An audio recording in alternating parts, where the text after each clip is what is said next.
శుక్లాంబరధరం విష్ణుం శశివర్ణం చతుర్భుజం ప్రసన్నవదనం ధ్యాయేత్ సర్వ విఘ్నోపశాంతయే అని స్వామివారికి నమస్కారం చేసుకుని మనము మన భాగవతంలో పోతన గారు వ్యాస భాగవతానికి భాష్యం రాసినంత దగ్గరగా రాశారు. చాలా మటుకు మాత్రం వ్యాసుల వారి భాగవతాన్ని అనుసరిస్తూ వచ్చారు. అందులో ఆయన ఏం చెప్తున్నారో చూద్దాము. పోయిన వారము కృష్ణుల వారు ఆయన ఇంటికి వెళ్ళారు. ఆయన గృహస్థాశ్రమం ఎలా ఉన్నది, ఆయన భార్యలతో పిల్లలతో ఏ విధంగా వ్యవహరిస్తున్నారు అన్న విషయాలు చూసుకున్నాము. అక్కడి నుంచి ముందుకు వెళ్దాము. పోయిన వారం మనం చూసుకున్న దాంట్లో 1-2 అందాలు చూద్దాము. ఆయన ప్రతి భార్య ఇంటికి వెళ్ళి వాళ్లతో వాళ్లకు మనసుకి నచ్చినట్టు వాళ్ళకి ఏమి ఇష్టాలున్నాయో అవి తెలుసుకుంటూ వాళ్ళ మనసులు ఎరిగి ఆయన వాళ్ళ కోరికలన్నీ తీరుస్తూ ఉన్నారు. అవన్నీ చూసుకుంటూ వెళ్ళాము. ఏమి తక్కువ లేదు కదా, దేనికి బాధ లేదు కదా, అంతా బాగుంది కదా అని కనుక్కుంటూ ఉన్నారు. అయితే అంత చేసినా కూడా వాళ్ళని ఏది ఏది కావాలో తెలుసుకుంటూ మనసులు ఎరిగి ఆయన వాళ్ళ కోరికలు తీరుస్తున్నా కూడా ఆ విషయాలతో మాత్రం ఆయనకి సాంగత్యం లేదు మానసికంగా. అది ఎట్లా ఉంటాడు, ఆయన ఆ విధంగా ఎట్లా ఉండగలిగాడు అని ఈ ఒక పద్యంలో, ఈ వచనంలో చాలా అందంగా చెప్పారు.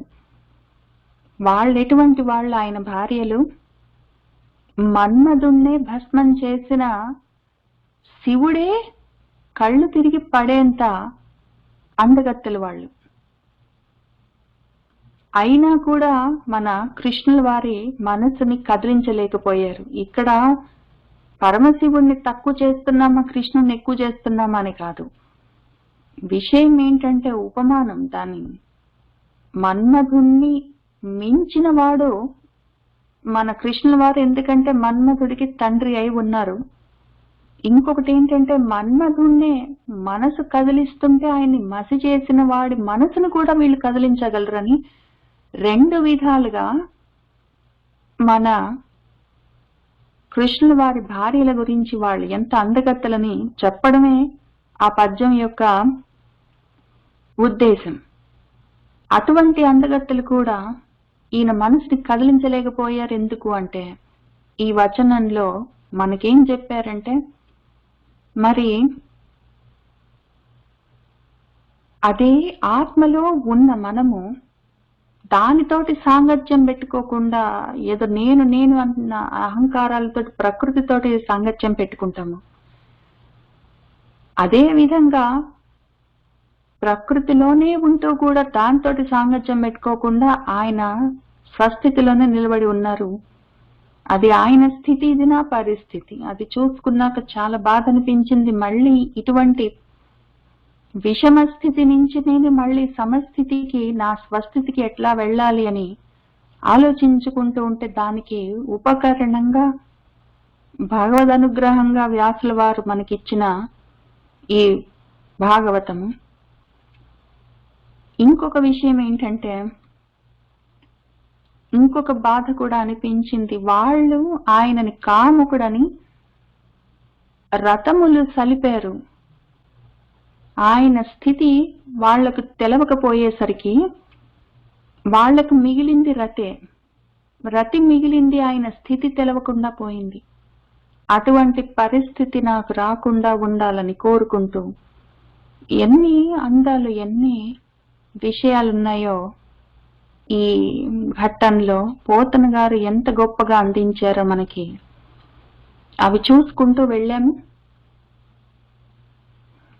ఇప్పుడు ఎక్కడ ఆపామంటే, మళ్ళీ వాళ్ళు మొత్తం విన్నారు. శౌనకాది మహర్షులందరూ, మనమందరము శౌనకుడు వెనకాలే కూర్చొని ఉన్నాము. ఆయన అడుగుతున్నారు సూతుల వారిని, అంతా బానే ఉంది కానీ మళ్ళీ వెనక్కి వెళ్దాం పట్టు, అసలేం జరిగింది.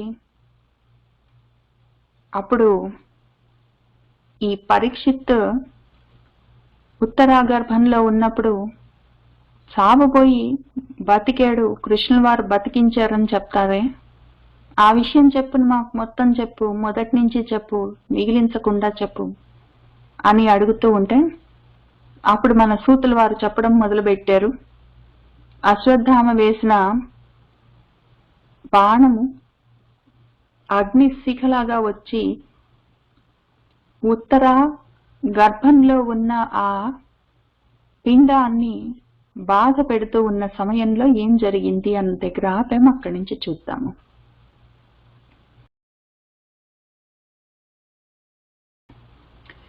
కుయ్యిడ శక్తి లేదు ఉదరగోళము లోపలనున్నవాడ దిక్కెయ్యది తాననాథనని ఎప్పుడు తల్లి గణింప విందు. నేడు ఈ ఇషువహ్ని వాయుటకు నెయ్యది మార్గము నన్ను కావనే అయ్యగలండు గర్భజనిత ఆపదనెవ్వడెరుంగు దైవమా అని ఆ కడుపులో బిడ్డ ఉత్తర గర్భంలో ఉన్న అభిమన్యు కొడుకు అనుకుంటూ ఉన్నాడు. నెలలు నిండే ఇంకా బయటికి రావాల్సి ఉంది. ఆ సమయంలో అశ్వత్థామ బాణం వేసేసరికి ఆ బ్రహ్మశిరోనామకాస్త్రము అది మహా అగ్ని శిఖలతో వచ్చి కాల్చడానికి ప్రయత్నం చేస్తూ ఉన్నప్పుడు కడుపులో ఉన్న పిల్లాడు అనుకుంటూ ఉన్నాడు, కుయ్యిడ శక్తి లేదు, కుయ్యి కుయ్యి అని ఏడవడానికి కూడా శక్తి లేదు. ఉదర గోళము లోపలనున్నవాడా, ఉదరం అంటే కడుపు, గోళం అంటే రంధ్రం, ఆ కడుపులో ఉన్నాను నేను, కుయ్యమని ఏడవడానికి కూడా శక్తి లేదు. దిక్కేది, నాకు దిక్కేది నా తల్లి మా అమ్మగారు తాను అనాథను అని ఎప్పుడు అంటూ ఉంటే గణింప అనుకుంటూ ఉంటే వింటూ ఉంటాను. మా అమ్మ నన్ను కడుపులో ఉంచుకుని ఈ సమయంలో మా నాన్న చచ్చిపోయాడని చెప్తూ ఉంటుంది, వాళ్ళతో వీళ్ళతో మాట్లాడుతూ నేను అనాథనని అంటూ ఉంటుంది, ఏడుస్తూ ఉంటుంది. అది చాలా సార్లు విన్నాను. పాపం మా అమ్మ అనాథ, ఆమె కడుపులో ఉన్నాను, ఈ అగ్ని శిఖలాగా వచ్చింది బాణము, నన్ను కాల్ చేస్తుందేమో తెలియట్లేదు, ఏడవడానికి కూడా రావట్లేదు, నాకు దిక్కేది. నేడు ఈ ఇషువహ్ని, ఇషు అంటే బాణము, వహ్ని అంటే అగ్ని, ఈ బాణాగ్నిని వాయుటకు తప్పించడానికి ఎయ్యది మార్గం ఏది? ఈ చిన్న పిల్లాడిని కడుపులో ఉన్నాను, కదలడానికే నాకు అవకాశం లేదు, మాట్లాడడానికి ఏడవడానికి రాదు, లేచి యుద్ధం చేసి ఈ బాణాగ్నిని చల్లార్చడం అవన్నీ నా వల్ల కావు. కాబట్టి దీన్ని ఆపడం చేయడానికి మార్గమేది? నన్ను కావన్ ఏ అయ్యగలడు? అయ్య ఆర్య ప్రకృతి, అయ్య వికృతి.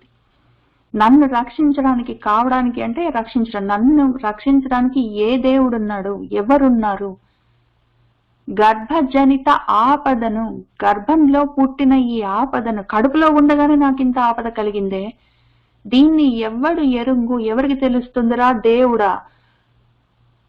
కడుపులో నొప్పి కన్న తల్లికే తెలుస్తుంది, లేదా దైవమా దేవుడా నీకే తెలుస్తుంది, ఎవరికి తెలుస్తుంది దేవుడా అని ఆ పిల్లాడు ఏడుస్తున్నాడు. కడుపులో ఉన్న కష్టము కన్న తల్లికైనా తెలుస్తుంది, లేదా దేవుడికైనా తెలుస్తుంది, ఇంకెవరికి తెలుస్తుంది దేవుడా అని అంటూ ఉన్నాడు. కుయ్యిడ శక్తి లేదు ఉదరగోళము లోపలనున్నవాడ దిక్కెయ్యది తాను అనాథనని ఎప్పుడు తల్లి గణింప విందును. నేడు ఈ ఇషువహ్ని వాయుటకు ఎయ్యది మార్గము నన్ను కావన్ ఏ అయ్యకలండు గర్భజనిత ఆపదనెవ్వడెరుంగు దైవమా. చిచ్చర కోలవశంబున చచ్చి బహిర్గతుడగాని సమయమునను తానుచ్చలిత గర్భవేదన చచ్చును మా తల్లి ఘోర సంతాపమునన్. నేను ఈ కడుపులో ఉండగానే ఈ చిచ్చర కోల, చిచ్చర అంటే అగ్నితో కూడి ఉన్న కోల అంటే బాణం, ఈ అగ్నితోటి అగ్ని శిఖలతో వచ్చిన ఈ బాణం వశంబున, దీనివల్ల నేను చచ్చిపోయి బహిర్గతుడ కాని సమయమున, లోపల బిడ్డ చచ్చిపోతే బయటికి రాదు ఇంకా, ఆ సమయంలో సి సెక్షన్స్ అవన్నీ చేసి సిజేరియన్స్ అన్ని చేసి తీసే అవకాశం ఉందో లేదో కూడా తెలీదు.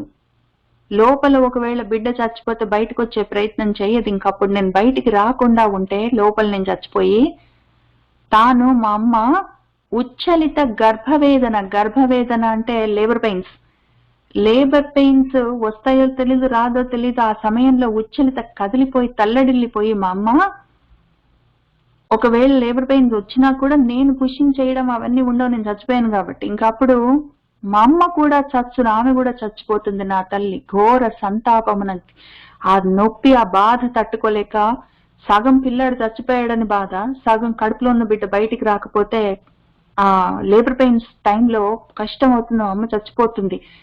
ఎట్లా దేవుడా, ఎవరున్నారు నన్ను రక్షించడానికి అని అనుకుంటున్నాడు పిల్లాడు. చిచ్చర కోల వశంబున చచ్చి బహిర్గతుడ కాని సమయమునను తానుచ్చలిత గర్భవేదన చచ్చును మా తల్లి ఘోర సంతాపమునన్. చెచ్చర బాణజ్వాలలు వచ్చిన విష్ణుండు కావవచ్చుననుచు తా ముచ్చటలు చెప్పు సతులకు నిచ్చలు మాయవ్వ, నేడు నిజమయ్యడిను అని అనుకుంటున్నాడు. చరచరా ఒకవేళ బాణాల జ్వాలలు వస్తే కూడా విష్ణుడు, శ్రీ మహావిష్ణువు కావవచ్చును, ఆయన రక్షించడానికి వస్తాడు తప్పకుండా అనుచు అంటూ, తాను మా అమ్మ ముచ్చటలు చెప్పేది సతులకు, ఆమె స్నేహితురాళ్లకు, మిగిలిన ఆడవాళ్లకు మా అమ్మ చెప్తూ ఉంటే నేను విన్నాను. మా అమ్మ ఆమె చుట్టూ ఉన్న వాళ్ళకి కష్టం వస్తే, ఒకవేళ ఇటువంటి బాణాలు, అగ్నితో కూడిన బాణాలు అట్లాంటివి ఏమైనా ఏ కష్టం వచ్చినా విష్ణువు ఉన్నాడు కాపాడుతాడని మా అమ్మ సతులకు, ఆమె స్నేహితులకు, వాళ్లకు నిత్యము చెప్తూ ఉండేది. మా అమ్మ అట్లా చెప్తూ ఉంటే నేను విన్నాను. కష్టం వస్తే విష్ణువు ఉన్నాడు కాపాడుతాడని మా అమ్మ అందరికి చెప్తూ ఉంటే నేను విన్నాను. నేడు నిజమయ్యడిను, మా అమ్మ అన్న మాట ఇవాళ నిజమవుతుందో ఏమో. నిజం అవుతుందంటావా? మా అమ్మ ఎప్పుడు చెప్తూ ఉంటుంది విష్ణువు ఉన్నాడు కాపాడుతాడని. ఇవాళ అంత కష్టం వచ్చింది, ఆమె నమ్మి చెప్పిన మాటలు ఇవాళ నిజమవుతాయా? చెచ్చర బాణజ్వాలలు వచ్చిన విష్ణుండు కావవచ్చుననుచు తా ముచ్చటలు చెప్పు సతులకు నిచ్చలు మాయవ్వ, నేడు నిజమయ్యడిను. రాడా చూడ సమస్త భూతములలో రాజిల్లు వాడిచ్చటం లేడా, పారుని చిచ్చరము తొలగన్ లీలాగతిన్ త్రోచి నా కీడా నేడ అభయ ప్రధానమతడు, ఊహింపన్ నతత్రాతమున్ కాడా, ఎందరి కావడు ఈ ఎడల మత్కర్మంబు తానెట్టిదో అనుకుంటున్నాడు. రాడా, కష్టం వస్తే ఆ విష్ణు వస్తాడు రక్షిస్తాడని మా అమ్మ చెప్తూ ఉంటే ఇన్నిసార్లు నేను విన్నాను, ఎప్పుడూ చెప్తూ ఉంటుంది, ఇంత విన్నాను. ఇప్పుడు రాడా, నా కోసం ఇంత కష్టం వచ్చింది. చూస్తే సమస్త భూతాల్లోపల రాజిల్లుతూ ప్రకాశిస్తూ ఉన్నవాడు ఇక్కడ ఇచ్చటం లేడా, అంతటా ఉన్నవాడు సమస్త భూతాల్లో ప్రకాశిస్తూ ఉన్నవాడు ఇక్కడ మాత్రం లేకుండా ఉన్నాడా? ముందు రాడా అని అనుకున్నాను, కానీ రావడం ఎక్కడి నుంచి వస్తాడు? ఇక్కడే ఉన్నవాడు, ఆయనకి తెలియట్లేదా?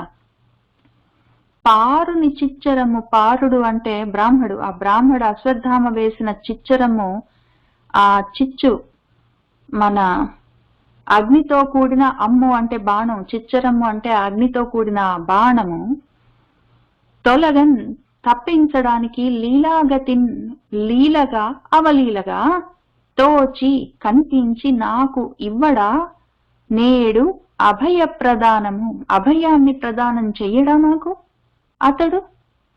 ఊహింపన్ ఆలోచించి చూస్తే నతత్రాత నమస్కారం చేసిన వాళ్ళని తరింపచేసేవాడు ముందు కాడా? ఇంతకు ముందు ఎన్నిసార్లు నమస్కారం చేసి రక్షించి కాపాడని అడిగిన వాళ్ళని ఎంతమందిని తరింపచేశాడు, కాపాడాడు. అతనే అయి ఉన్నాడు కదా, ఇప్పుడు కొత్తగా కాకుండా పోయాడా? నాకు అంత మాత్రం అభిప్రాదానం చెయ్యడా? లీలగా వచ్చి ఆ మాత్రం నాకు సహాయం చెయ్యడా? రాకుండా పోతాడా? రావడానికి ఎక్కడున్నాడు, ఎక్కడ లేడు? అంతటా ఉన్నవాడు కొత్తగా వచ్చేది అవసరం ఉందే. ఇప్పుడు రాకుండా పోతాడా? నాకు అభయం ఇవ్వకుండా పోతాడా? నమ్మిన వాళ్ళని ఎన్నిసార్లు రక్షించాడు, ఎందరి కావడు, ఎంతమందిని రక్షించాడు, ఎన్నిసార్లు రక్షించాడు, ఎంతమందిని రక్షించాడు. ఇవాళ ఈ ఎడల ఈ సమయంలో ఇప్పుడు మట్ కర్మంబు నా కర్మ తానెట్టిదో, నా కర్మ ఎట్లా ఉందో. ఆయన అంతటా ఉన్నవాడు, అన్ని భూతాల్లో ఉన్నవాడు, సమస్త ప్రాణుల్లో వెలుగుతూ ఉన్నవాడు, ఎక్కడ లేకుండా పోయాడు, ఇక్కడ కూడా ఉన్నాడు. లీలగా వచ్చి ఈ కష్టం తొలగించలేడా, నాకు అభయ ప్రదానాన్ని ఇవ్వలేడా, నమస్కారం చేసిన వాళ్ళకి ఎన్నిసార్లు కాపాడుతూ వచ్చాడు. నాకు చెయ్యలేకుండా పోయాడు, ఆయన చెయ్యలేదు నాకంటే నా కర్మ అట్లా ఉందనుకోవాల్సిందంతే. ఆయన చెయ్యడని కాదు, ఆయన లేడని కాదు, ఆయన రాడని కాదు, నా కర్మ అట్లా ఉందని అనుకోవాల్సిందే ఇంకంతే అని అనుకుంటున్నాడు ఆ పిల్లాడు. రాడా చూడ సమస్త భూతములలో రాజిల్లు వాడిచ్చటం లేడా, పారుని చిచ్చరమ్ము తొలగన్ లీలాగతింతోచి నాకీడా నేడ భయ ప్రధానమతడు, ఊహింపన్న తత్రాతం మున్ కాడా ఎందరిగావడు ఈ ఎడల మత్కర్మంబు తానెట్టిదో అని గతాగత ప్రాణుండై భ్రూణగతుండైన శిశువు చింతించు సమయంబున అని అనుకుంటూ, గతాగత ప్రాణం ఉందా పోయిందా అర్థం కాకుండా ఉంది ఆ పిల్లాడికి. అట్లాంటి సమయంలో భ్రూణగతుడై కడుపులో ఆ పిండంలో ఉన్నాడు వాళ్ళ తల్లి గర్భంలో. అటువంటి స్థితిలో ఉన్న ఆ శిశువు చింతించు, ఆలోచిస్తూ, బాధపడుతూ, ఏడుస్తూ, ఎదురు చూస్తూ ఉన్న సమయంలో మేఘంబు మీది క్రొమ్మెరుగు కైవడి మేనిపైనున్న పచ్చని పటమువాడు, గండభాగంబుల కాంచన మణిమయ మకర కుండల కాంతి మలయువాడు, శరవహ్ని నడగించు సంరంభమున చేసి కన్నుల నునుకెంపు కలుగువాడు, బాలార్క మండల ప్రతిమాన రత్న హాటక విరాజిత కిరీటంబువాడు, కంకణాంగద వనమాలికా విరాజమానుడు అసమానుడు అంగుష్ఠమాత్ర దేహుడు, ఒక్క గద చేతదాల్చి నేత్రోత్సవముగా విష్ణుడు ఆవిర్భవించిన వేళయందు. ఆ విధంగా ఆ కడుపులో ఉన్న పిండం అనుకుంటూ ఉంటే, మేఘంబు మీది క్రొమ్మెరుగు కైవడి, మేఘంలో ఉన్న క్రొమ్మెరుగు, కొత్త మెరుగు, లేత మెరుపు తీగలాగా మేని పైన ఉన్న, ఆయనేమో మేఘంలాగా ఉంటే, నల్లటి కారు మేఘము, వెలుగులతో నిండి ఉన్న కారు మేఘంలాగా ఆయన ఉంటే, మెరుపు తీగలాగా ఆయన పైన పచ్చని పటము, పసుపచ్చని పట్టు పుట్టమంతా కట్టుకున్నవాడు, గండభాగంబుల ఆయన చెక్కిళ్ల పైన కాంచనము బంగారము మణిమయము మణులతో కూడిన మకర కుండలాలు చెవులకుంటే, ఆ చెవులకున్న బంగారపు మణులు పొదిగిన బంగారపు మకర కుండలాల కాంతి ఆయన గండభాగం మీద చెక్కిళ్ల మీద పడుతూ ఉంటే, ఆ విధంగా మలయువాడు అవి వ్యాపిస్తూ ఉన్నాయి. సన్నగా గీతలు గీసినట్టు ఆ రత్నాల కాంతులన్నీ ఆయన బుగ్గల మీద పడుతూ ఉంటే, శరవాహ్ని నడగించు సంరంభమున చేసి, ఆ శరము బాణము యొక్క వాహ్ని అగ్నిని అడగించు, అణిచిపెట్టాలని సంరంభంతో, ఆ తొందరతోటి, త్వరతోటి ఆయన రావడం చేసి, దానివల్ల ఆయన కన్నుల నునుకెంపు కలుగువాడు, కళ్ళల్లో కొంచెము ఎరుపు జీరొచ్చింది, ఆ తొందర ఉంది ఆయనకి. ఆ బాణ అగ్ని ఈ పిల్లాడిని ఏమైనా చేసే లోపల ఆ బాణాగ్నిని ఆపాలన్న త్వరతో ఆయన కన్నులు ఎరుపెక్కి ఉన్నాయి, చిరు కెంపులతో ఉన్నాయి చివర్లు ఆయన కన్నులు. బాలార్క మండల ప్రతిమాన రత్న హాటక విరాజిత కిరీటంతో ఉన్నవాడు. బాల అర్కుడంటే అప్పుడే ఉదయిస్తున్న బాల సూర్యుడు, ఆ మండలము సూర్యమండలము, దానికి ప్రతిమానము సమానమైన రత్నములతో, హాటకం అంటే బంగారంతో తయారు చేసిన కిరీటము తల మీద విరాజిల్లుతూ ఉంటే, ప్రకాశిస్తూ ఉంటే, ఆ విధంగా ఉన్నవాడు. కంకణాలు చేతులకు వేసుకున్న మురుగులు అట్లాంటివి, సింహమూతి కడియాలు అటువంటివి, అంగదాలు అంటే భుజకీర్తులు అటువంటివి, వనమాలికలు పూలమాలలు, తులసి మాలలు మెళ్ళో వేసుకున్నవాడు, ఆ విధంగా విరాజమానుడు, రాజిల్లుతూ ఉన్నవాడు, ప్రకాశిస్తున్నవాడు వెలుగులతో, అసమానుడు, ఆయనకి సమానమన్నవాడు ఇంకొకడు లేడు, ఆయన వంటి వాడు ఇంకొకడు లేడు, ఆయన అందుకే అద్వితీయుడు. ఆయన అంగుష్ఠమాత్ర దేహుడవుచు, అంగుష్టం బొటని వేలంత మాత్రం శరీరంతో ఒక్క గదను చేతదాల్చి చేతిలో పట్టుకొని నేత్రోత్సవముగా, కళ్ళ పండగగా విష్ణువు ఆ వేళ యందు, ఆ సమయంలో ఆవిర్భవించాడు. అక్కడే ఉన్నవాడు అక్కడ ఆ రూపాన్ని తీసుకొని వచ్చాడు. ఆయన అసలు రూపాన్ని కూడా తీసుకొని రావాల్సిన అవసరం లేదు, ఆయన అనుకుంటే అయిపోతుంది పని. కానీ ఈ పిల్లాడు చూసుకుంటున్నాడు కాబట్టి తెలియాలి, తెలిసేటట్టు కనిపిద్దాం అనుకున్నారు ఆయన ఎందుకో. ఈ మొత్తం పచ్చటి పట్టుపుట్టాలు కట్టుకొని, కిరీటం పెట్టుకొని, ఘన కిరీటము, చక్కటి మురుగులు, అంగదాలు, కేయూరాలు, అవన్నీ భుజకీర్తులన్నీ పెట్టుకొని, వనమాలికలన్నీ ధరించి, మకర కుండలాలు చెవుల చివర్ల నుంచి ఊగుతూ ఉంటే, వాటిలో నుంచి రత్న కాంతులు బుగ్గల మీద వ్యాపిస్తూ ఉంటే ఆయన గద పట్టుకొని ఆ వేళ అక్కడ ఆవిర్భవించారు, ఆయన ఉద్భవించారు. ఆయన ఇంకోసారి కూడా ఇట్లా చేస్తారు. మన పోతన గారి భాగవతంలోని తర్వాత గజేంద్ర మోక్షంలో, అక్కడ అంతటా ఉన్నవాడు అక్కడ కూడా ఉన్నాడు. కానీ ఆయన మనసులో అనుకుంటే ఇక్కడ అయిపోయేది, ఆ గజేంద్రుడికి మోక్షం కలిగేది. కానీ ఆయన కనిపించాలనుకున్నారు, ఆయన ఆ రూపంలో వచ్చారు. ఇక్కడ కూడా ఈ రూపంతో వచ్చారు. ఆయన రూపం తీసుకొని రావాల్సిన అవసరం లేదు, పని అయిపోతుంది. కానీ మన కోసం వచ్చారు. అవి తలుచుకొని తలుచుకొని శ్రవణంతో, మననంతో, ధ్యానంతో మనము కూడా ముక్తి చెందాలన్న ఉద్దేశంతో ఆయన ఆ రూపంలో వచ్చారు. ఇంకొక విషయం ఏంటంటే, ఇన్ననుకున్నాడా అక్కడ కడుపులో ఉన్న పిండము, ఇన్ననుకున్నాడా అంటే అనుకుంటారు. మనకు భాగవతంలోనే తర్వాత ఇంకో చోట వస్తుంది, ఏ విధంగా ఎన్నో నెల ఉన్నప్పుడు మనకు పాత జన్మల జ్ఞాపకాలు ఉంటాయి, ఎన్నో నెల అయితే మనకు విషయాలన్నీ తెలుస్తుంటాయి, ఎన్నో నెల మతిమరుపు వస్తుంది. ఆ విషయాలన్నీ చాలా విపులంగా రాసి పెట్టారు. అది వచ్చినప్పుడు చూసుకుందాం. 10వ నెల 5-6 నెలల తర్వాత తెలుస్తూ ఉంటుంది, 7వ నెల కూడా తెలుస్తుంది, 8వ నెల మర్చిపోతాం అనుకుంటాం, మళ్ళీ 9వ నెల మొత్తం గుర్తుంటాయి, 10వ నెల మళ్ళీ పుట్టిన తర్వాత మర్చిపోతాం, అట్లా ఉంటుంది. ఈ సమయంలో ఆ పిల్లాడికి తెలుస్తూ ఉంటుంది, అన్నీ తెలుస్తూ ఉంటాయి, చాలా విషయాలు గుర్తుకుంటాయి. కాబట్టి ఆయనకి గుర్తున్నాయి. ఆయన అనుకుంటూ ఉంటే, అనుకుంటూ ఉన్న వాడికి కనిపించాలని ఆయన రూపంతో ఆవిర్భవించారు, గద చేత పట్టుకొని వచ్చారు.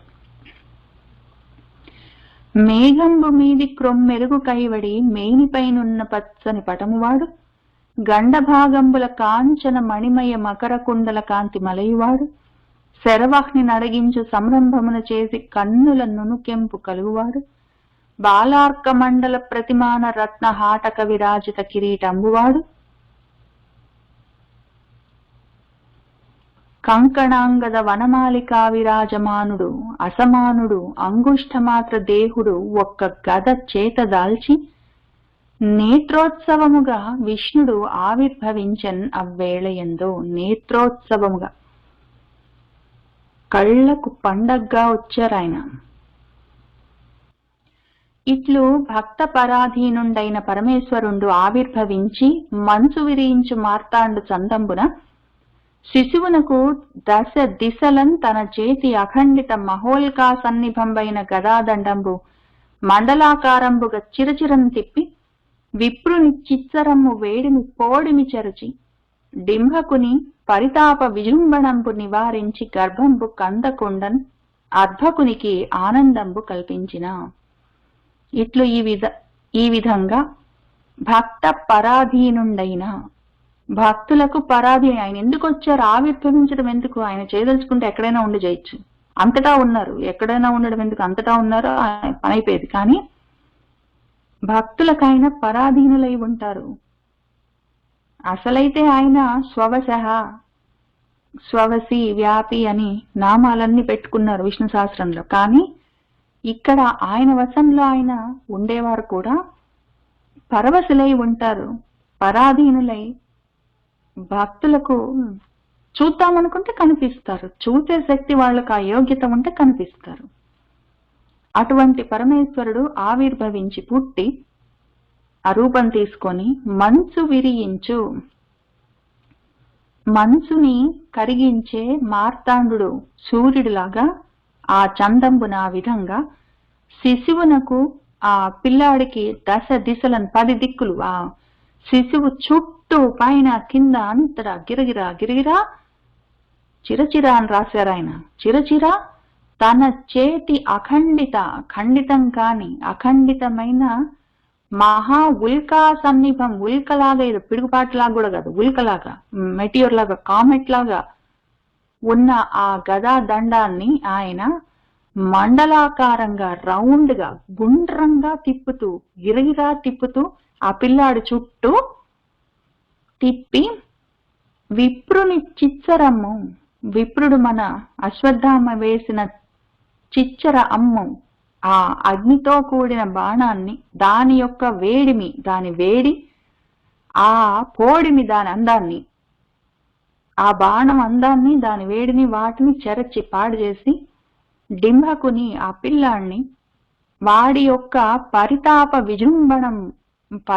విజృంభిస్తున్న పరితాపం బాగా అన్ని విధాలుగా తపించిపోతున్నాడు పిల్లాడు. ఆ బాధని నివారించి తప్పించి గర్భంబు ఆ శిశువు కడుపులో ఉన్న బిడ్డ కందకుండా అర్భకుడికి ఆ పిల్లాడికి ఆనందాన్ని కల్పించారు. ఆయన ఇన్ని పనులు చేశారు ఒకటేసారి. ఇక్కడ ఆ శిశువుకు 10 దిక్కులు, ఆ శిశువు చుట్టూ ఆయన చేతిలో ఉన్న ఈ గదాదండాన్ని చిరచిరా తిప్పుతున్నారు. ఆ చుట్టూ ఉన్న ఆ చిచ్చరమ్ముని, దాని వేడినంతా చెరుస్తూ ఉన్నారన్నప్పుడు, ఇప్పుడే చదువుతున్నప్పుడు నా మనసులో ఒక భావన కదిలింది. ఏదో చిన్నపిల్లలు పుట్టినప్పుడు వాళ్ళకి దిష్టి తగలకుండా వాళ్ళ అమ్మగారు, వాళ్ళ నాన్నగారు, పెద్దవాళ్ళు చుట్టూ దృష్టి తిప్పి అవతల పడేస్తారు. ఆ రకంగా వీళ్ళు దృష్టి తీయడం కాదు, మన పరీక్షకి భగవంతుడే ఆయన గదాదండంతో ఇటువంటి చెడు దృష్టి పడకుండా ఆపారు ఆయన.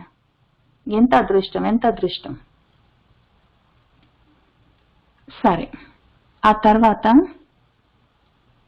గద చేయబట్టి పరిభ్రమించుచు గదాఘాతంబులన్ దుర్భయప్రదమై వచ్చు శరాగ్ని తుత్తురుముగా భంజించి రక్షించుని సదయుండు ఎవడోకో అటంచు మదిలో చర్చించుచున్ సేవకుండు ఎదురై చూడనదృశ్యుడయ్య హరి సర్వేశుండు విప్రోత్తమా అని మన శౌనకుల వారిని, మన సూతుల వారు పిలిచి ఏం చెప్తున్నారంటే, ఆ విధంగా గద చేయబట్టి, గద పొచ్చుకొని వచ్చారు ఆయన. పరిభ్రమించుచు ఆ శిశువు పిండం చుట్టూ, ఇప్పుడు పిండం ఎంత ఉంటుంది పుట్టకన్నా ముందు, ఏదో మన 2 అరచేతుల్లో ఇట్లా పట్టుకుంటే సరిపోయినంత ఉందనుకోండి. ఈయనేమో అంగుష్ట మాత్ర దేవుడు, ఈయనే అంగుష్ట మాత్రంగా బొట్న వేలంత ఉంటే ఈయన చేతిలో ఉన్న గద ఎంత ఉంటుంది, అది ఇంకా బుజ్జిగుంటుంది. అంత చిన్న రూపంలో అంత చిన్న గద పట్టుకొని ఈ శిశువు చుట్టూ తిరుగుతూ, పైగా అదృష్టం, అసలు పరీక్షకు పట్టిన అదృష్టం ఎవరికి పడుతుంది, ఈ శిశువు చుట్టూ తిరుగుతూ పరిభ్రమించుతూ ఆ గదాఘాతంతో దుర్భయప్రదమై మహా దుర్మార్గమైన భయాన్ని కలిగిస్తూ వస్తూ ఉన్న ఆ శర అగ్ని, ఆ అగ్నిని తుత్తురుముగా తురుము దాన్ని ఆ విధంగా తురిమి, దాన్ని భంజించి, దాన్ని మొత్తం ఆ అగ్నినంతా మొత్తం తరిగేసి రక్షిస్తూ ఉన్న, నా చుట్టూ తిరుగుతా, పిల్లాడు చూసుకుంటున్నాడో ఏమో కళ్ళని తిప్పుతూ, కడుపులో ఎంత ప్లేస్ ఉందో తిరగడానికి, కానీ ఆ శిశువు ఆయన చుట్టూ ఈ చిన్న అంగుష్ట మాత్రంతో ఒక బొట్న వేలంతున్న ఒక చిన్న అందమైన రూపము, భగవద్ రూపము, ఆ చిన్న గదతో తన చుట్టూ తిరుగుతుంటే మొత్తం తిరిగి చూసుకుంటున్నాడో ఏమో తిరగలిగినంత. ఇంత అందంగా ఉన్నాడే, ఈ గద పుచ్చుకొని వచ్చి నా చుట్టూ తిరిగి ఇంత ఫాస్ట్ గా తిరుగుతూ ఈ మొత్తం అగ్నినంతా మొత్తం లేకుండా చేశాడే, ఈ సదయుడు దయతో కూడిన వాడు, ఈ ఎంత గొప్ప దయాగుణం కలిగిన వాడు ఎవరు అని అటంతూ మదిలో, మనసులో ఆలోచిస్తూ ఆ సేవకుడు, ఆ పిల్లాడు ఎదురై చుట్టూ చూసుకుంటున్నాడు. ఇంకా ఆ అగ్ని కనిపిస్తూ ఉన్నది. దాని చుట్టూ ఇతను తిరుగుతూ ఆ చిన్న బొటనవేలంతా దేవుడు దాన్ని ఆపుతూ ఉంటే చూసుకున్నాడు. ఇంకా ఎవరు అసలు అంత ఫాస్ట్ గా తిరుగుతుంటే పాపం అంత వేగానికి సరిగా కనిపించాడో లేడో, ఈయన కూడా మెరుపులాగా తిరిగి ఉంటాడు. ఒక్క నిమిషం ఆగితే చూద్దామని చెప్పి ఎదురై చూద్దాము అని అనుకుంటే మన హరి సర్వేశుడు అదృశ్యుడైపోయాడు, కనిపించలేదు. ఇంకా దృశ్యం లేకుండా ఆయన మళ్ళీ దృశ్యమానం కాకుండా ఆయన అదృశ్యమైపోయారు. గద చేయబట్టి పరిభ్రమించుచు గదాఘాతంబులం దుర్భయప్రదమై వచ్చు శరాగ్ని తుత్తురుముగా బంధించి రక్షించు నీ సదయుండెవ్వడకో ఎటంచు మదిలో చర్చించుచున్ శాపకుండెదురై చూడన్ అదృశ్యుడయ్యే హరి సర్వేశుండు విప్రోత్తమా. ఆ తర్వాత ఘట్టము పరీక్షిత్తు పుట్టడం అది చూసుకుందాము.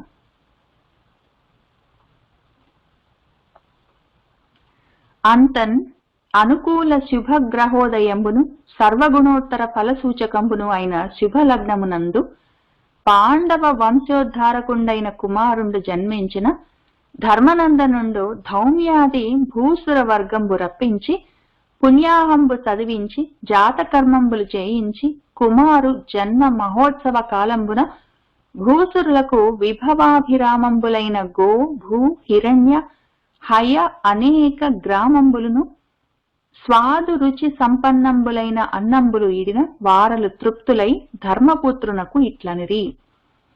అంతా ఇంకప్పుడు అనుకూల శుభ గ్రహ ఉదయంబును, అనుకూలమైన శుభమైన గ్రహాలు ఉచ్చస్థితిలో ఉన్న సమయంలో సర్వగుణాలు కలిగిన ఉత్తర ఫలాన్ని, అంటే తర్వాత ఇంకా భవిష్యత్తులో ఆయన జీవితం ఎట్లా ఉంటుంది అన్న ఫలితాలు చూసుకుంటాం కదా, భవిష్యత్ ఫలితాలు. వాటిలో చూస్తే సర్వగుణాలు ఉన్నాయని సూచిస్తూ ఉన్న శుభ లగ్నంలో పాండవుల వంశోద్ధారకుడు అయిన కుమారుడు జన్మిస్తే అప్పుడు ధర్మనందనుండు మన ధర్మరాజు గారు ధౌమ్యుడు మొదలైన భూసుర వర్గం మన బ్రాహ్మలందరినీ పిలిపించి పురోహితులను అందరినీ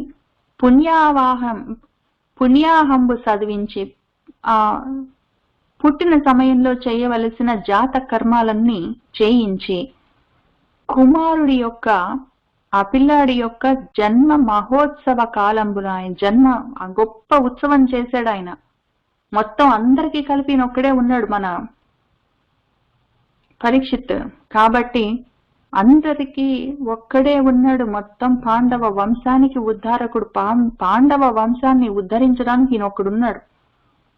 కాబట్టి గొప్ప ఉత్సవం మహోత్సవం చేశాడు ఆయన పుట్టాడని చెప్పి. ఆ కాలంలో ఆ సమయంలో భూసురులకు బ్రాహ్మలకు విభవంతో కూడిన గొప్ప ఐశ్వర్యాలతో అభిరామములైన వాళ్లకు కావలసిన వాళ్ళు సంతోషించే వాళ్ళ మనసులకు నచ్చే గోవులు, భూమి, హిరణ్యం, బంగారము, హయములు ఏమేం కావాలో వాళ్ళకు అభిరామములు, వాళ్ళు సంతోషించేవి వాళ్ళకి ఏమేమి కావాలో అవి తెలుసుకుని ఆయన అనేక గ్రామాలను కూడా ఆయన వాళ్లకు ప్రదానం చేశాడు. ఆ తర్వాత స్వాదు రుచికరమైనవి చక్కటి విందు భోజనాలన్నిటినీ రుచి సంపన్నాలైన అన్నాలను ఆయన ఇడిన పెడితే ఆ భోజనాలన్నీ చేసి వారలు తృప్తులై చాలా తృప్తి పొంది ధర్మపుత్రుడితో ధర్మరాజుతో ఇట్లా అన్నారు వాళ్ళు. అప్పుడు చక్కటి లగ్నంలో మంచి గ్రహాలున్న స్థితిలో మన పిల్లాడు పుట్టాడు. గొప్పగా జాతకర్మలన్నీ చేయించి ఆయన దానాలన్నీ చేయవలసినవన్నీ చేశాడు. అప్పుడు బ్రాహ్మణులు ఆయనతో ఏమంటున్నారంటే, ప్రకటిత దైవయోగమున పౌరవ సంతతి అంతరింపగా వికలత నొందనీక ప్రభవిష్ణుడు విష్ణుడు అనుగ్రహించి శాబకు బ్రతికించే కావున నృపాలక శాబకుడు ఇంకా శాత్రవాంతకుడగు విష్ణురాతుడన ధాత్రి ప్రసిద్ధికి నెక్కు పూజ్యుడై అని వాళ్ళు నామకరణం చేశారు. ఆ పిల్లాడికి 2 పేర్లు పెట్టారు. ఒకటేంటంటే శాస్త్రవాంతకుడు, ఒకటి విష్ణురాతుడు. వాటి గురించి చూద్దాం. ప్రకటిత దైవయోగమున దేవుడు ప్రత్యక్షమయ్యి ఆ అనుగ్రహాన్ని ఇచ్చారు. ఆ యోగం వల్ల ఈ కురు సంతతి మొత్తమే అంతరించిపోకుండా, ఒకవేళ ఆ విధంగా జరిగితే ఎంత వికలత, ఎంత కలత చెందేవాళ్ళో, ఎంత వైక్లభ్యం ఉండేదో, అది కలగనీక, ఆ విధంగా ఉండనీయక ప్రభవిష్ణుడు ఎప్పుడెప్పుడు కావాలంటే అప్పుడప్పుడు నేను సంభవిస్తానని చెప్పిన వాడు మళ్ళీ మళ్ళీ ప్రభవిస్తూనే ఉండేవాడు. అప్పుడు ఆవిర్భవించి విష్ణుడు ఆ విధంగా అనుగ్రహించి శాబకుణ్ణి, పసిపిల్లాన్ని బ్రతికించాడు. కాబట్టి ఓ రాజా నృపాలక, ఈ పిల్లాడు శాబకుడు ఇంకిప్పటి నుంచి ఆయన శాస్త్రవాంతకుడు, శత్రువులను అంతం చేసేవాడు అన్న పేరుతో ఉంటాడు అని శాస్త్రవాంతకుడు అని ఒక పేరు పెట్టారు. తర్వాత విష్ణురాతుడు, ఎందుకు అంటే విష్ణువు చేత రక్షింపబడ్డాడు. రాతుడు అంటే రక్షింపబడ్డాడు, విష్ణువు చేత రక్షింపబడ్డాడు కాబట్టి విష్ణురాతుడు అని ధాత్రి ఈ భూమి మీద ప్రసిద్ధికి నెక్కు ఎంతో గొప్ప పేరు తెచ్చుకుంటాడు, పూజ్యుడై ఉంటాడు, అందరూ గౌరవిస్తారు అని వాళ్ళు 2 పేర్లు చెప్పారు. కురు సంతతి మొత్తం అంతరించకుండా ఆ సమయంలో ఆవిర్భవించి విష్ణువు ఆయన్ని రక్షించినందుకు విష్ణురాతుడు, పైగా ఈ శత్రువులని, అశ్వత్థామ వేసిన చిచ్చర కోలని కూడా తప్పించుకొని పుట్టాడు కాబట్టి, శత్రువులని అంతం చేస్తూ పుట్టాడు కాబట్టి శాస్త్రవాంతకుడు అని 2 పేర్లు పెడదామని వాళ్ళు నామకరణం చేశారు. ఇక్కడ మనం మళ్ళీ చెప్పుకుందాం, ఇక్కడ మళ్ళీ చెప్పుకుందాము.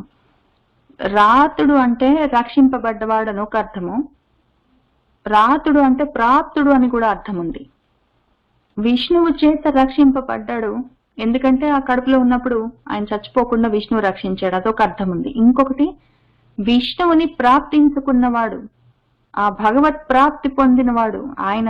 తర్వాత ఈ మొత్తం భాగవతం అయిపోయిన తర్వాత ఆయనట్టు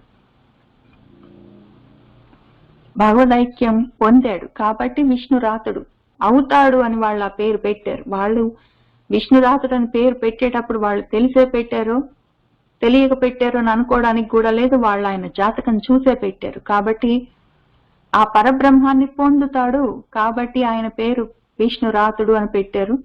అట్లానే అశ్వత్థామ అన్న శత్రువుని అంతం చేస్తూ పుట్టాడు కాబట్టి శాస్త్రవాంతకుడే కాదు, ఆయనలో ఆ లక్షణం ఉండాలి. శత్రువులను, అంతఃశత్రువులు, కామక్రోధాదులను, మిగిలిన వాటిని అంతం చేయగలిగే శక్తి ఉంటేనే ఆ సిద్ధ స్థితిలో ఉన్నప్పుడే భగవంతుడిని పొందగలరు. విష్ణురాతుడు అవ్వాలంటే శాస్త్రవాంతకుడు అవ్వవలసే ఉంటుంది. శత్రువులని, తనలో ఉన్న కోపాలని, కోరికలను, వాటిని, భయాలని, మిగిలిన వాటిని అంతం చేసుకోలేక ఉన్నవాడు ఇక్కడే ఉంటాడు నాలాగా భూమి మీద.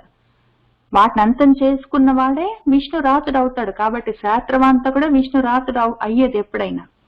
ఆ విధంగా అవుతాడు నీ మనవడని వాళ్ళు ఆశీర్వదించి ఆ పేర్లు ఆయనకి ఉంచారు.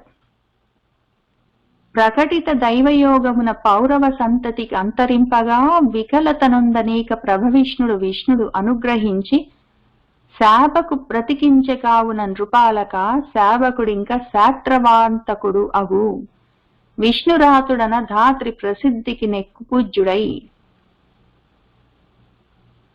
అనిన విని భూదేవోత్తములకు నరదేవోత్తముడు ఇట్లనే. భూదేవతలలో ఉత్తములు మన ధౌమ్యుడు మొదలైన పురోహితులు, వాళ్లతో నరదేవోత్తముడు, నరులకే ఉత్తముడైన వాడు నరదేవుడు అంటే రాజు, రాజులలోనే ఉత్తముడైన వాడు ధర్మరాజు. ఈ విధంగా అడుగుతూ ఉన్నాడు వాళ్ళని. వాళ్ళు ఆ విధంగా నామకరణం చేసిన తర్వాత వాళ్లతో ఆయన ఈ విధంగా మాట్లాడుతూ ఉన్నాడు ధర్మరాజు. ఓ పుణ్యాత్మకులారా, నా పలుకు మీ రూహింపుడా మ్రొక్కెదన్. మా పెద్దల్ శృతకీర్తులై సదయులై మన్నారు రాజర్షులై ఈ పిన్నాతడు వారి బోలెడి గదా ఎల్లప్పుడు మాధవ శ్రీపాదాంబుజ భక్తియుక్తుడగుచున్ జీవించునే చూడరే అని అడిగాడు. జాతకం చూసి చెప్తున్నారు కదా, వాళ్ళు జాతకాలు రాస్తున్నారు. మన విష్ణురాతుడికి వాళ్ళు జాతకం రాస్తూ ఉన్న సమయంలో ఆయన అక్కడే కూర్చున్నాడు. మన ధర్మరాజు గారు అందరూ కూర్చుని ఉంటారు, ఆ పిల్లాడి తాతలందరూ. అందులో ధర్మరాజు అడుగుతున్నాడు, ఓ పుణ్యాత్మకులారా, ఓ పురోహితులారా, ధౌమ్యుడు మొదలైన వాళ్ళతో ఆయన ఏమంటున్నారంటే, నా పలుకు మీరు ఊహింపుడా, నేను ఒక విషయం అడుగుతాను, మీరు ఊహించి అంటే ఆలోచించి చెప్పండి, వాడి జాతకం చూసే చెప్పండి అయ్యా. మ్రొక్కేదాన్ని మీకు నమస్కారం చేస్తాను, ఒక విషయం అడుగుతాను, వాడి జాతకంలో ఇది రాసి పెట్టుందా? మా పెద్దలు శృతకీర్తులై, మా పెద్దవాళ్ళు మాకన్నా పైన వాళ్ళు, మా పూర్వీకులందరూ శృత కీర్తులు, వాళ్ళ కీర్తి ఇంకా వింటూనే ఉంటాం, అంత గొప్ప వాళ్ళు మా వాళ్ళందరూ. సదయులు వాళ్ళు, దయతో కూడిన వాళ్ళు, దయామయులు. ఆ విధంగా వాళ్ళు రాజర్షులై, రాజులుగానే ఉండిపోలేదు, వాళ్ళు రాజులలో కూడా ఋషులై ఉన్నారు. ఆ విధంగా మన్నారు, ఆ విధంగా బ్రతికారు మా వాళ్ళు. మా పూర్వీకులు రాజర్షులై, రాజర్షుల వలె బ్రతికారు వాళ్ళు, గొప్ప దయామయులై ఉన్నారు. వాళ్ళ కీర్తి ఇప్పటికి కూడా వింటూ ఉంటాం, అటువంటి వాళ్ళు మా పెద్దలు. అటువంటి వంశంలో పుట్టాడు వీడు, ఈ పిన్నాతడు, ఈ పిల్లవాడు. వారిని పోలెడి గదా, వీడు కూడా, మా పిల్లాడు కూడా మా పెద్దల లాగానే అదే విధంగా గొప్ప కీర్తితో, గొప్ప హృదయంతో, గొప్పగా ఋషిలాగా బ్రతుకుతాడు కదా. దానికన్నా ముఖ్యంగా ఎల్లప్పుడూ మాధవ శ్రీపాదాంబుజ భక్తియుక్తుడగుచున్ జీవించుని. ఎప్పుడు వాడు మాధవుడి యొక్క పాదాంబుజాల మీద భక్తి కలిగి బ్రతుకుతాడు కదా. భగవత్ భక్తి వాడు మానకుండా భగవత్ పాదాలను ఆశ్రయించి వాడు బ్రతికినంత కాలం అదే విధంగా బ్రతుకుతాడా లేదా, అది చూడరే, అది చూసి చెప్పండి అని వాళ్ళని అడిగాడు. ఓ పుణ్యాత్మకులార, నా పలుకు మీరూహింపుడా, మ్రొక్కెదన్. మా పెద్దల్ శృతకీర్తులై సదయులై మన్నారు రాజర్షులై. ఈ పిన్నాతడు వారి బోలెడి గదా ఎల్లప్పుడు మాధవ శ్రీపాదాంబుజ భక్తియుక్తుడగుచున్ జీవించునే చూడరే అని అడిగాడు. అనిన విని నరేంద్ర, భవదీయ పౌత్రుండు మనుపుత్రుండైన ఇక్ష్వాకుని సందంబున ప్రజల రక్షించు. శ్రీరామచంద్రుని భంగి బ్రహ్మణ్యుండు సత్యప్రతిజ్ఞుండగు. డేగ వెంటనంటిన బిట్టుభీతంపై వెనుకకు వచ్చిన కపోతంబుగాచిన శిబి చక్రవర్తి రీతి శరణ్యుండును వితరణ ఖనియూనగు. దుష్యంత సూనుండైన భరతు పగిది సోమాన్వయ జ్ఞాతి వర్గంబులకు యజ్వులకు అనర్గళ కీర్తి విస్తరించు. ధనంజయ కార్తవీర్యుల కరణి ధనుర్ధరాగ్రేసరుండగు. కీలి పోలిక దుర్ధర్షుండగు. సముద్రుని తెరంగున దుస్తరుండగు. మృగేంద్రంబు కైవడి విక్రమశాలియగు. వసుమతి ఓలే అక్షయక్షాంతియుక్తుండగు. భానుని లాగున ప్రతాపవంతుండగు. వాసుదేవు వడుపున సర్వభూతహితుండగు. తల్లిదండ్రుల మాడ్కి సహిష్ణుండగు మరియును అని ఆయన, మన ధౌమ్యుల వారు, ఆయనతో పాటున్న మిగిలిన పురోహితులు, బ్రాహ్మలందరూ చెప్తూ ఉన్నారు. ఈయన అడిగిన ప్రశ్నకి ధర్మరాజు చాలా ముఖ్యంగా 2 ప్రశ్నలు అడిగారు. ఆ ప్రశ్నలకి వాళ్ళు జవాబు చెప్తున్నారు. వాడి జాతకం ఎట్లా ఉంటుందో చెప్పమని అడిగితే, నరేంద్ర, భవదీయ పౌత్రుడు నీ మనవడు మనుపుత్రుడైన ఇక్ష్వాకుడి చందంగా, ఆయనలాగా ఇక్ష్వాకుడిలాగా ప్రజలను రక్షిస్తాడు. శ్రీరామచంద్రమూర్తిలాగా ఆ భంగి, ఆ విధంగా బ్రహ్మణ్యుడై ఉంటాడు. వేదాలన్నీ చదువుకుంటాడు, వేదాధ్యయనం చేస్తూ ఉంటాడు, వేదాలని కాపాడుతూ ఉంటాడు, ధర్మాన్ని రక్షిస్తూ ఉంటాడు. సత్య ప్రతిజ్ఞుండు అగు, సత్య వాక్ పరిపాలన చేస్తాడు శ్రీరామచంద్రమూర్తిలాగా. డేగ వెంటనంటిన బిట్టు భీతంపై వెనుకకు వచ్చిన కపోతంబుగాచిన శిబి చక్రవర్తి రీతి. డేగ వెంటాడుతూ ఉంటే, వెంటబడి వస్తూ ఉంటే తినడానికి బిట్టు భీతంపై, బిట్టు అంటే చాలా ఎక్కువగా భయపడి పరిగెత్తుకుంటూ వచ్చిన కపోతము పావురంలాగా, అటువంటి పావురాన్ని కాపాడిన శిబి చక్రవర్తి రీతి ఆ పావురాన్ని తినడానికి డేగ వెంటబడి వస్తూ ఉంటే పావురం వచ్చి ఏడిస్తే దాన్ని శివి చక్రవర్తి ఏ విధంగా కాపాడాడో ఆ విధంగా శరణ్యుడు ఆశ్రయించిన వాళ్ళని రక్షించేవాడవుతాడు నీ మనవడు. వితరణ ఖని, దానాలు చేయడంలో శివి చక్రవర్తి లాంటి వాడు. కావాలంటే తన శరీరంలోని మాంసాన్నైనా కోసిస్తాడు, వెనకాడడు.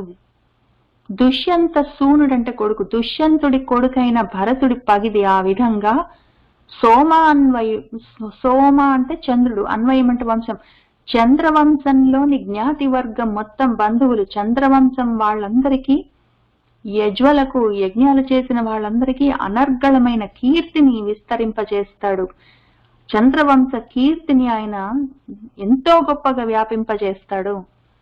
ధనంజయుడు అంటే వీళ్ళ తాతగారు అర్జునుడు కార్తవీర్యుల కరణి వాళ్ళ విధంగా ధనుస్సును ధరించిన వాళ్ళలో అగ్రేశ్వరుడు అవుతాడు. వాళ్ళ తాతగారు అర్జునుడు కార్తవీర్యులాగా గొప్ప ధనుర్ధారి అవుతాడు. కీలి అంటే కీలలతో, అగ్ని కీలలతో ఉన్నవాడు అగ్ని. ఆ అగ్ని పోలిక దుర్ధర్షుండు తట్టుకోలేనంత ప్రకాశంతో ఉంటాడు. ఎవరు ఆయన దగ్గరికి రాలేరు, శత్రువులు వస్తే మాడిపోతారు. సముద్రుడి తెరంగున, సముద్రుడిలాగా దుస్తరుడు తరించడం కష్టం, దాటలేని వాడవుతాడు. మృగేంద్రంబు కైవడి, మృగరాజు సింహంలాగా విక్రమశాలి, పరాక్రమం కలిగి ఉంటాడు, సింహం వంటి పరాక్రమం ఉంటుంది.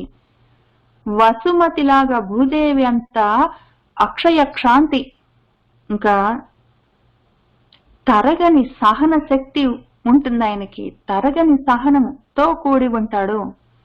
భానుని లాగున సూర్యుడిలాగా ప్రతాపవంతుడై అందరినీ తపింపజేయగలిగిన శక్తితో ఉంటాడు.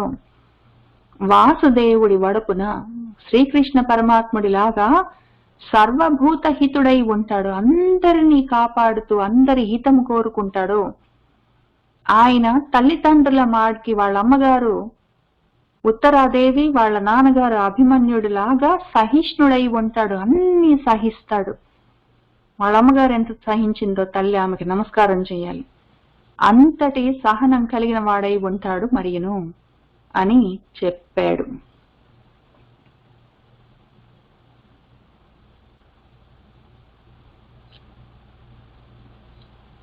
సమదర్శనంబున జలజాత భౌడన పరమ ప్రసన్నత భర్గుడనగా ఎల్ల గుణంబుల ఇందిరా విభుడన అధిక ధర్మమున యయాతి అనగా ధైర్య సంపద బలిదైత్య వల్లభుడన అచ్యుత భక్తి ప్రహ్లాదుడనగా రాజిత ఉదారత రంతిదేవుడన ఆశ్రిత మహిమ హేమాద్రి అనగా యశమునార్జించు పెద్దలనాదరించు అశ్వమేధంబులొనరించు ఆత్మసుతుల ఘనుల పుట్టించు దండించు కలుల బట్టి మానధనుడు నీ మనవడు మానవేంద్ర అని చెప్పారు వాళ్ళు. నీ మనవడు సమదర్శనంబున అన్నిటినీ సమంగా చూడడంలో, అందరినీ ఈక్వల్ గా చూడడంలో, ఆ ఈక్వాలిటీ అన్న మనస్థితిలో ఆయన జలజాత భవుడు, బ్రహ్మదేవుడే. బ్రహ్మదేవుడికి అందరూ ఎట్లా సమానమో బిడ్డల్లాగా, అందరు ప్రాణికోట్లన్నీ బ్రహ్మదేవుడి బిడ్డలే.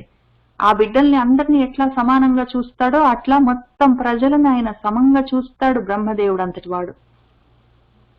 ఆ సమదర్శనంలో పరమ ప్రసన్నత, ఎప్పుడు ప్రసన్నంగా శాంతంగా ఉంటాడు. ఆ రకంగా ఉండడంలో ఇంకా భర్గుడే, ఇంకా శివుడే ఆయన. ఎల్ల గుణంబుల సకల గుణాల్లో ఆయన ఇందిరా విభుడు, శ్రీ మహావిష్ణువులాగా అన్ని గుణాలు, చక్కటి గుణాలన్నీ ఉంటాయి ఆయనకి. ఆ విధంగా మొత్తం త్రిమూర్తుల లక్షణాలన్నీ ఉంటాయి నీ మనవళ్ళలో. పైగా ఇంకా రాజులు, ఎంతెంత గొప్ప గొప్ప రాజులందరూ ఏమేమి చేస్తారో అన్ని నీ మనవడు చేస్తాడయ్యా. అధిక ధర్మంలో, ఇంకా ధర్మము ఈయనను మించిన ధర్మం లేదని అనుకునేటట్టు ఉంటాడు. ఆ విషయంలో ఆయన యయాతంతటి వాడు. ధైర్య సంపద బలిదైత్య వల్లభుడు. ధైర్యంలో ఆయన బలి చక్రవర్తి.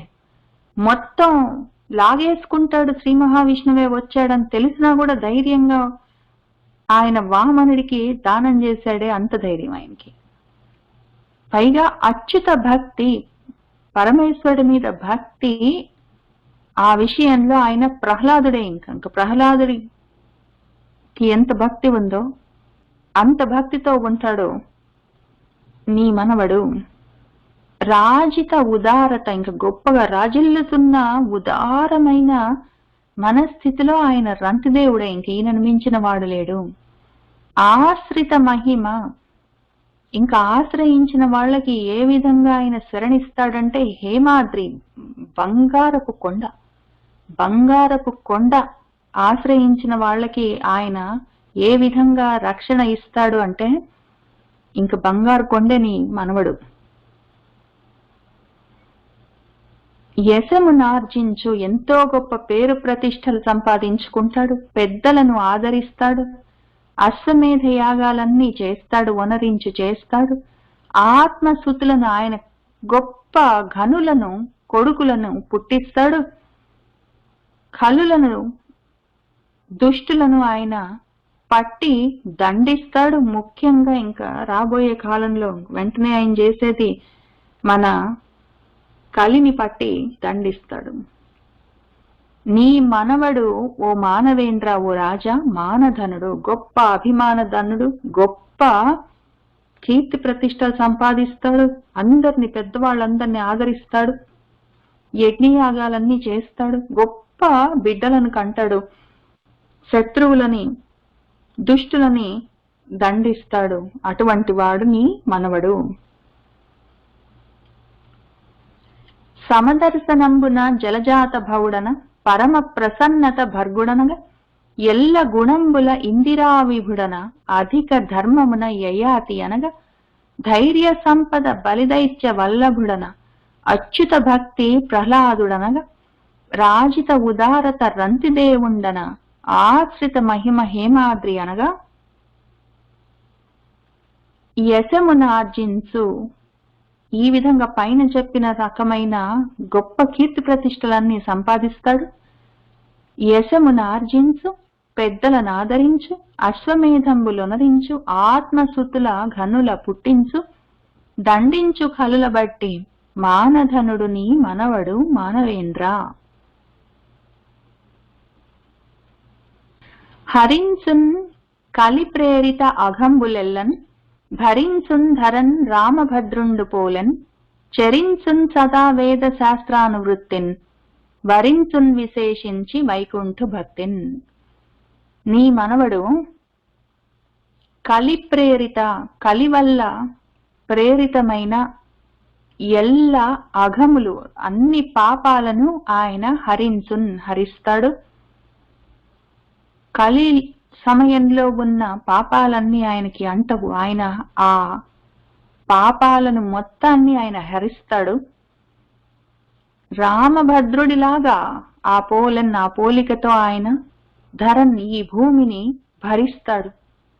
గొప్ప రాజు అవుతాడు. రామచంద్రమూర్తి అంత సహనంగా ప్రజలను ఆయన సహిస్తాడు, భరిస్తాడు, పోషిస్తాడు.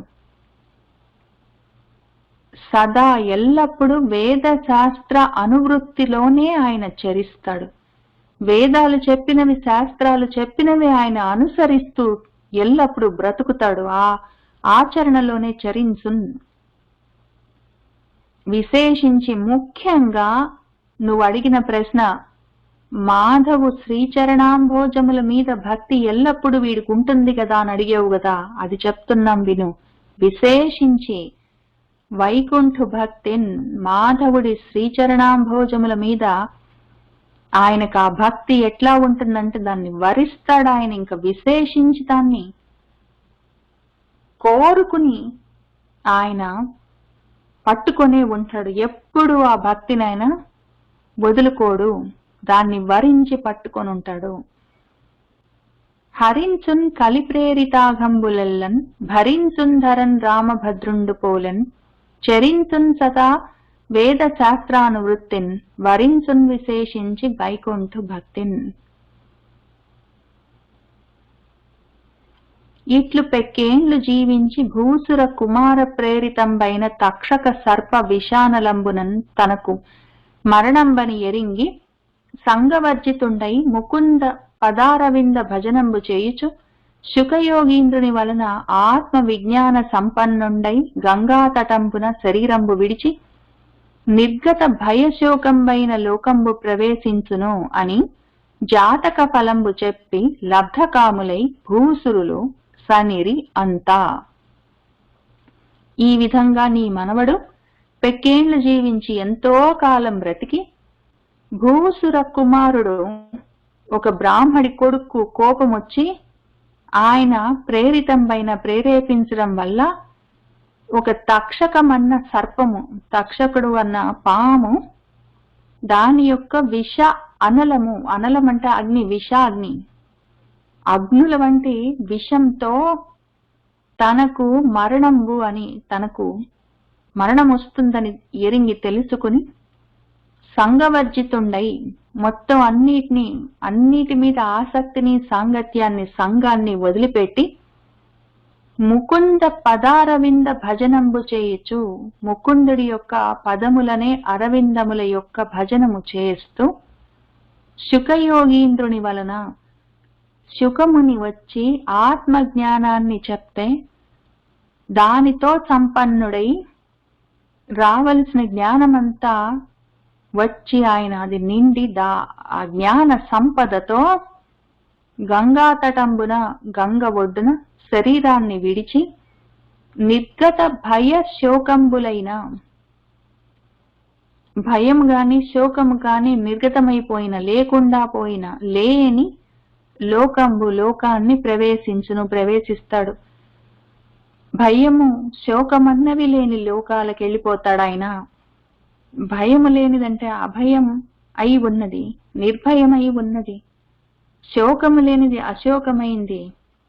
అటువంటి సచ్చిదానందమైన లోకానికి వెళ్ళిపోతాడాయన అని జాతక ఫలంబు చెప్పి, ఆయన జాతకం చెప్పారు వాళ్ళు, ఆ విప్రులు, పండితులు, మన జ్యోతిష్కులు. ఇంకా తర్వాత ఆ పురోహితులు లబ్ధ కాములై వాళ్ళు కోరుకున్నవన్నీ, మొత్తం భూములు, గోవులు, బంగారము, ఏమి కావాలో అవన్నీ ఆయన చాలా సంతోషంగా వాళ్ళు కోరుకున్నవన్నీ ఇచ్చాడు ధర్మరాజు. అవి పుచ్చుకుని వాళ్ళు, అందులో పైగా ఈ విషయం చెప్పడం, అసలు ఆ వంశానికి ఉన్న ఒక్కగానొక్క అంకురం ఇప్పుడు వాడికి పేరు పెట్టారు. వాళ్ళు నామకరణం చేసి చాలా సంతోషించి వాళ్ళు కోరుకున్నవన్నీ నెరవేర్చి ఆ భూసురులు, ఆ బ్రాహ్మలు సనిరి వెళ్ళిపోయారు. అంతా అప్పుడేం జరిగిందంటే అంతవరకు చెప్పారు. ఆయన ఏ విధంగా పెరుగుతాడు, ఏమి చేస్తాడు, ఏ విధంగా బ్రతుకుతాడు, చివరికి ఏ విధంగా వెళ్ళిపోతాడు అని ఆ విష్ణురాతుడి యొక్క మొత్తం జాతకాన్ని వాళ్ళు చెప్పారు. తర్వాత వాళ్ళు వెళ్ళిపోయారు. తన తల్లి కడుపు లోపల మును చూచిన విభుడు విశ్వమున నెల్ల కలండనుచు పరీక్షింపగా జనులు అనగు పరీక్షిన్నరేంద్రుడు అందు మునీంద్ర అని మన సూతుల వారు మునీంద్ర అని సౌనకుల వారిని పిలిచి ఏం చెప్తున్నారంటే, తన తల్లి కడుపు లోపల, వాళ్ళ అమ్మగారు కడుపులో ఉన్నప్పుడు, ఇంకా చస్తానో బతుకుతానో తెలీదు, గతాగత ప్రాణుడై ఉన్నప్పుడు, ఆ సమయంలో వచ్చి రక్షించినప్పుడు ఆ ముందు అప్పుడెప్పుడో చూసిన విభుడు, ఆ దేవుడు ఈ విశ్వమున ఎల్ల కలండు, అంతటా ఉన్నవాడు అక్కడ కూడా ఉన్నాడు, లేడా రాడా అని నేను అడగగానే వచ్చాడు. ఒక రూపం తీసుకొని వచ్చి అక్కడే ఆవిర్భవించి నన్ను బ్రతికించాడు. అంతటా ఉన్నవాడు అక్కడ ఉన్నాడు కాబట్టి వచ్చాడు. ఆయన అంతటా ఉన్నవాడు విశ్వంలో అని, కానీ కనిపించట్లేదు. అప్పుడు కనిపించాడు, మళ్ళీ కనిపించట్లేదని పరీక్షించి చూస్తూ ఉండడం వల్ల, పరీక్షగా చూస్తూ ఉండడం వల్ల జనులు ఆ అనగుణ్ణి, పాపములు, అఘములు అంటే పాపములు, అనగుడు అంటే పాపాలనేవి లేనివాడు, ఆ పుణ్యాత్ముణ్ణి అంతటా ఉన్నవాడు, విశ్వమెల్లా ఉన్నవాడు కనిపిస్తాడని పరీక్షగా చూస్తూ ఉండడం వల్ల ఆయనకు పరీక్షిన్నరేంద్రుడు, పరీక్షిత్తు అని పేరు పెట్టి అండ్రు పిలుస్తూ ఉంటారు మునీంద్ర అని మన సూతుల వారు చెప్పారు. ఇంతకుముందు మనం విష్ణురాతుడికి చెప్పుకున్నాం కదా అర్థము. విష్ణువు చేత రక్షింపబడ్డవాడు విష్ణురాతుడు. అట్లానే ఆ పరబ్రహ్మాన్ని ప్రాప్తించుకున్నవాడు, మొత్తం వ్యాపకత్వ లక్షణంతో అంతటా ఉన్నవాడు విష్ణువు, అంతటా వ్యాపించిన వాడిని ప్రాప్తించుకున్నవాడు కాబట్టి ఆయన విష్ణురాతుడని చెప్పుకున్నాము. ఆ తర్వాత శాత్రవాంతకుడు, ఎందుకంటే అంతఃశత్రువులని అంతం చేసిన వాడు కాబట్టి ఆయన శాత్రవాంతకుడు. ఇప్పుడు మూడో పేరు, ఆ రెండు పేర్లు ఆ జ్యోతిష్కులు వాళ్ళు పురోహితులు పెట్టి వెళ్ళారు. ఈ మూడో పేరు ఆయన సంపాదించుకున్నాడు. అంతటా పరీక్షించి చూస్తూ చూస్తూ ఆయన పరీక్షిత్ అన్న పేరు సార్థకం చేసుకున్నాడు. సార్థకం అర్థంతో కూడి ఉన్నది. ఆయన చేస్తున్న పనికి ఆ పేరు వచ్చింది ఆయనకి.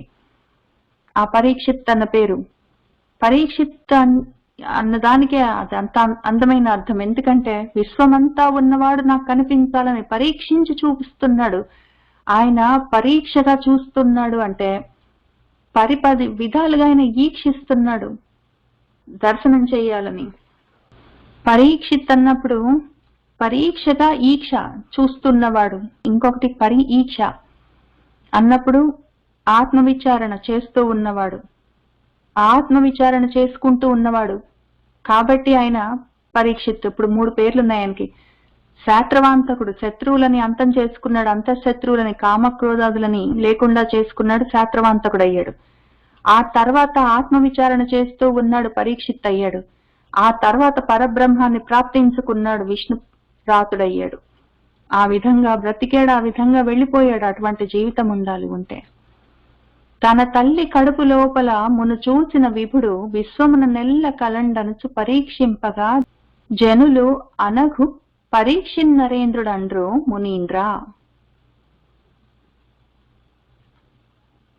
కళల చేత రాజు క్రమమున పరిపూర్ణుడైన భంగి తాతలు అనుదినంబు పోషణంబు చేయ పూర్ణుడయ్యను ధర్మపటల పాలకుండు బాలకుండు.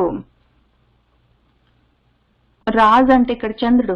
చంద్రుడు ఆ కళలతో, శుక్లపక్షము కళలతో, తిథులతో ప్రతిరోజు అనుదినము ఎట్లా పెరుగుతూ ఉంటాడో ఆ శుక్లపక్ష చంద్రుడిలాగా ఆ భంగి తాతలు అనుదినము ప్రతిరోజు ముద్దుగా పోషణం చేస్తూ ఉంటే, పాలిస్తూ పెంచుతూ ఉంటే ఆ విధంగా పూర్ణుడవుతూ పరిపూర్ణుడవుతూ శుక్లపక్ష చంద్రుల్లాగా రోజు రోజుకి ప్రవర్ధమానుడై పెరుగుతూ ఉన్నాడు ఆ ధర్మ పటల పాలకుడు. ధర్మ పటలం అంటే సమూహం, ధర్మాన్ని పాలించేవాడు ఆ పిల్లాడు ఆ విధంగా పరిపూర్ణుడుగా ఎదుగుతూ ఉన్నాడు. కళల చేత రాజు క్రమమున పరిపూర్ణుడైన భంగి తాతలు అనుదినంబు పోషణంబు చేయ పూర్ణుడయ్యను ధర్మపటల పాలకుండు పాలకుండు.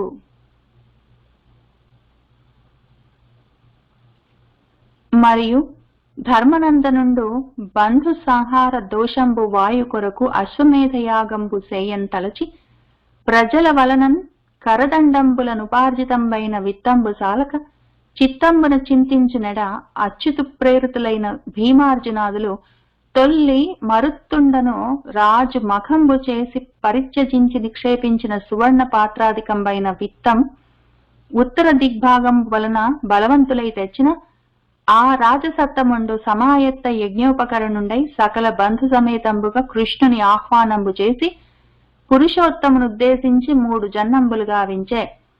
తదనంతరంబ కృష్ణుండు బంధుప్రియంబు కొరకు కరినగరంబున కొన్ని నెలలుండి ధర్మపుత్రాదులచే ఆమంత్రణంబు వడసి యాదవ సమేతుండై ధనంజయుడు తోడరా నిజ నగరంబున కుంజనియే. అంతకు మున్ను విదురుండు తీర్థయాత్ర సని మైత్రేయు ముందట కర్మయోగ వ్రతాది విషయంబులైన ప్రశ్నంబుల కొన్నింటిని చేసి అతని వలన ఆత్మ విజ్ఞానంబు తెలిసి కృతార్థుండై హస్తినాపురంబునకు వచ్చిన. అప్పుడేం జరిగిందంటే, మరియు అప్పుడు ఆ విధంగా పిల్లాడు పెరిగి పెద్దవాడవుతూ ఉన్నాడు. ఈలోగా ధర్మనందనుడు ధర్మరాజు బంధు సంహార దోషంబు, బంధువులను చంపేనే అన్న బాధ, ఆ దోషం పాపము వాయు కొరకు పోవాలని అశ్వమేధ యాగాన్ని చేయంతలచి, అశ్వమేధ యాగాన్ని చేయాలనుకున్నాడు. ప్రజల వలన కరదండంబులు, కరదండాలంటే ప్రజలు కప్పాలు కడతారు కదా, అవి వాటితో, అంటే ట్యాక్సెస్ అంటాం కదా, ట్యాక్సెస్, వాటితో ఉపార్జితం పైన విత్తము. ఆ విధంగా ప్రజలు కప్పాలుగా ట్యాక్స్లు అవన్నీ కడితే దాంతో వచ్చే డబ్బులు ఎంతుంటాయి, సరిపోవు. కాబట్టి చాలక ఎట్లా అశ్వమేధ యాగం చేయాలంటే చాలా విత్తం కావాలి అని ఆయన చిత్తంలో చింతిస్తూ ఉన్న సమయంలో, ఆ సమయంలో అచ్యుత ప్రేరితులై, అచ్యుతుడు, ఇక్కడేమో అచ్యుతుడు కృష్ణుడు చెప్పారని రాస్తారు, ఇంకో చోట వ్యాస మహర్షి చెప్పారని రాస్తారు. ఏ విధంగానైనా సరే కృష్ణుల వారు చెప్పగా భీమార్జునాదులు, భీముడు అర్జునుడు మొదలైన వాళ్ళు తొల్లి ముందు అప్పుడెప్పుడో ఒకానొక సమయంలో మరుత్తు అన్న ఒక రాజు ఒక యజ్ఞాన్ని చేశాడు. ఆ తర్వాత పరిత్యజించి ఇంక వదిలిపెట్టి ఆయన చాలా సువర్ణ పాత్రలు, బంగారపు బిందెలన్నిటినీ ఆయన భూమిలో నిక్షేపించాడు. ఆ రకంగా ఉన్న విత్తం డబ్బులన్నిటినీ ఉత్తర దిగ్భాగంబు వలన, ఉత్తర దిక్కులో ఉంటే వాటన్నిటినీ ఈ భీముడు అర్జునుడు వీళ్ళందరూ వెళ్లి చాలా బలం కలిగిన వాళ్ళు, బలవంతులు, వాళ్ళు తీసుకొని వచ్చారు.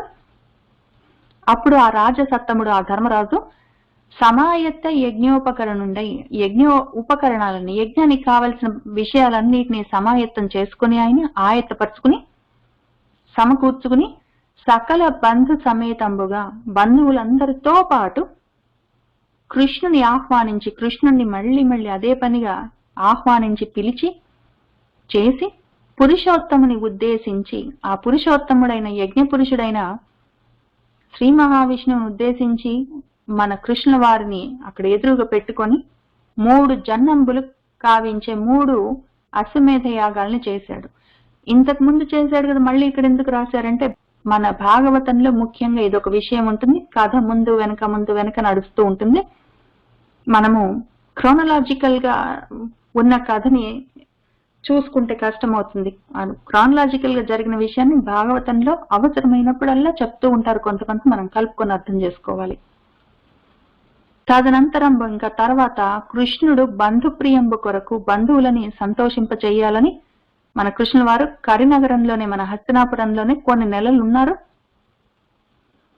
ఆ తర్వాత ధర్మపుత్రాదుల చేత, ధర్మరాజు మొదలైన వాళ్ళందరి చేత ఆమంత్రణంబు వాడసి ఇంక వెళ్ళొస్తానని చెప్పాడు. వాళ్ళు సరే అన్నారు. ఇంకా ఆయన బయలుదేరి వెళ్ళారు.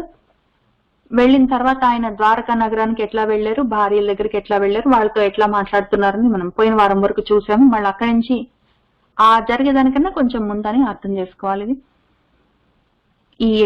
ఆ యజ్ఞం తర్వాత ఆయన వెళ్ళారు. వెళ్ళిన తర్వాత ఆయన ద్వారకా నగరంలో ఉన్న సమయంలో ఇంకా ఆ తర్వాత కూడా ఇంకా చాలా కాలం గడిచింది.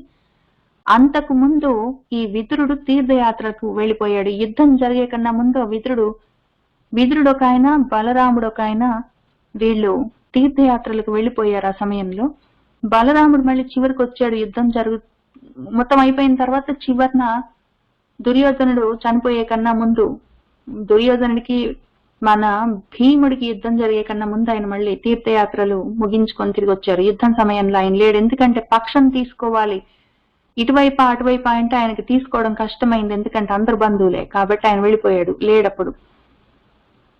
అట్లనే విదురుడు కూడా వెళ్ళిపోయాడు తీర్థయాత్రలకు, అప్పుడు లేడు.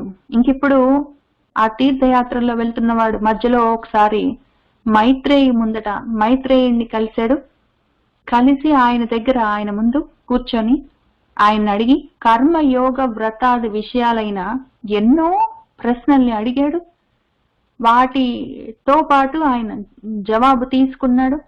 మైత్రేయుడు కూడా అతని వలన, ఈ మైత్రేయుడి వలన ఆత్మజ్ఞానాన్ని కూడా తెలుసుకున్నాడు. ఆ విధంగా కృతార్థుడై ఆయన కోరుకున్న కోరిక నెరవేరింది. ఆత్మజ్ఞానాన్ని పొంది ఆయన హస్తినాపురానికి వచ్చాడు. ఎలా వచ్చాడు, ఏంటి విషయం, అసలు మైత్రేయుడు విదురుడు ఎలా కలిశారన్న విషయం అంతా మనకి మళ్ళీ తర్వాత కొన్ని ఘట్టాలు అవుతూ ఉంటే తెలుస్తూ ఉంటుంది. అప్పుడు చూసుకుంటూ వెళ్దాం. కానీ ఇప్పటికి ఏం జరిగిందంటే కృష్ణుల వారు ద్వారకా నగరానికి వెళ్ళారు. ఆ తర్వాత కొన్నాళ్ళు ఉన్నారు. ఈ లోపల అన్యోన్య కలహాలన్నీ వచ్చాయి ఆ యాదవ కులాల్లో. వాళ్ళని వాళ్ళు కొట్టుకొని చచ్చిపోయారు. ఆ తర్వాత కృష్ణుల వారు వెళ్ళిపోయారు. ఆ తర్వాత వెళ్ళిపోయే కన్నా ముందు మన ఉద్ధవుడికి చాలా విషయాలు చెప్తారాయన. ఆ సమయంలో మైత్రేయుడు కూడా ఉంటాడు, విన్నాడు. ఈయన మన విదురుడు ఎక్కడి నుంచో ఏటో వెళ్తున్నవాడు మైత్రేయుడు మధ్యలో కనిపిస్తే ఆ మైత్రేయుడిని చాలా విషయాలు అడిగితే ఆ మైత్రేయుడు కృష్ణుల వారి దగ్గర నుంచే విన్న విషయాల్ని విదురుడికి చెప్తాడు. ఇంకా తర్వాత అక్కడ ఏం జరిగింది, అక్కడ ద్వారకలో ఉన్న విషయము ఆయనకు తెలిసింది విదురుడికి. ఇంకెప్పుడు ఇటువైపు హస్తినాపురం వైపుకి వచ్చాడు. ఆ తర్వాత ఏం జరిగిందో మనం వచ్చే వారం చూసుకుంటూ వెళ్దాము. ఇవాళకి ఇక్కడికి ఆపుదాము. సర్వం శ్రీకృష్ణ పరబ్రహ్మ పాదార వింద అర్పణమస్తు.